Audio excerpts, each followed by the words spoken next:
Vitamin സിയുടെ serum ആണോ അത് വിറ്റാമിൻ സിയുടെ ഫേസ് വാഷ് ആണോ അതല്ലെങ്കിൽ വിറ്റാമിൻ സിയുടെ മോയ്സ്ചറൈസർ ആണോ ഏറ്റവും ബെനിഫിറ്റ് എന്ന് ചോദിക്കാറുണ്ട്. നിങ്ങൾ വിറ്റാമിൻ സിയുടെ ഫേസ് വാഷ് എടുത്തോ. ഫേസ് വാഷ് ഇവർ വിറ്റാമിൻ സി എന്ന് പറയുന്നുണ്ടെങ്കിൽ ഇത് ഏറ്റവും അവസാനത്തെ ഇൻഗ്രീഡിയന്റ് ലിസ്റ്റ് ആയിരിക്കും. നമ്മളൊരു പ്രൊഡക്റ്റിന്റെ ഇൻഗ്രീഡിയന്റ് ലിസ്റ്റ് നോക്കിയിട്ട് ആദ്യത്തെ ഒരു 4 ഇൻഗ്രീഡിയന്റ് ആണ് അതിന്റെ കീ ഇൻഗ്രീഡിയന്റ് ആയിട്ട് വരുന്നത്. ഏറ്റവും കുറഞ്ഞ ആദ്യത്തെ 4 ഇതെല്ലാം സോപ്പ്, മോയ്സ്ചറൈസേഴ്സ്, അതിലേക്ക് ജെന്റിൽ സോപ്പ്, അങ്ങനത്തെ സാധനങ്ങളായിരിക്കും ഈ ആദ്യത്തെ 4 ഇൻഗ്രീഡിയന്റ് ഫേസ് വാഷിൽ. വിറ്റാമിൻ സി ഒക്കെ ഏറ്റവും ലാസ്റ്റ് ആയിരിക്കും വരുന്നുണ്ടാവുക. ഇത് ജസ്റ്റ് മാർക്കറ്റിംഗ് ഗിമിക്കിന് വേണ്ടി മാത്രമേ യൂസ് ചെയ്യുന്ന സാധനമാണ്.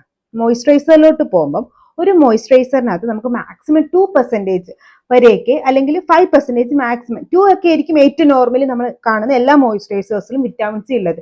2% വിറ്റാമിൻ സി ഒന്നും നമ്മുടെ സ്കിന്നിന് അധികം ബെനിഫിറ്റ് തരാൻ പോകുന്നില്ല. മിനിമം നമുക്ക് 5 to 10 എങ്കിലും ബിഗിനേഴ്സിന് യൂസ് ചെയ്യണം വിറ്റാമിൻ സി.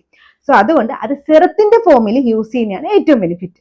അത് വിറ്റാമിൻ സി ആയിക്കോട്ടെ ഏത് കാര്യമായാലും അത് അങ്ങനെ തന്നെയാണ്. അപ്പൊ എന്തെങ്കിലും ഡോട്ട് ഉണ്ടെങ്കിൽ കൺബോക്സിൽ വെച്ചേക്ക്. ഇതുപോലത്തെ skin care and hair care വീഡിയോക്ക് ഫോളോ ചെയ്യാനും മറക്കണ്ട. ടാറ്റാ.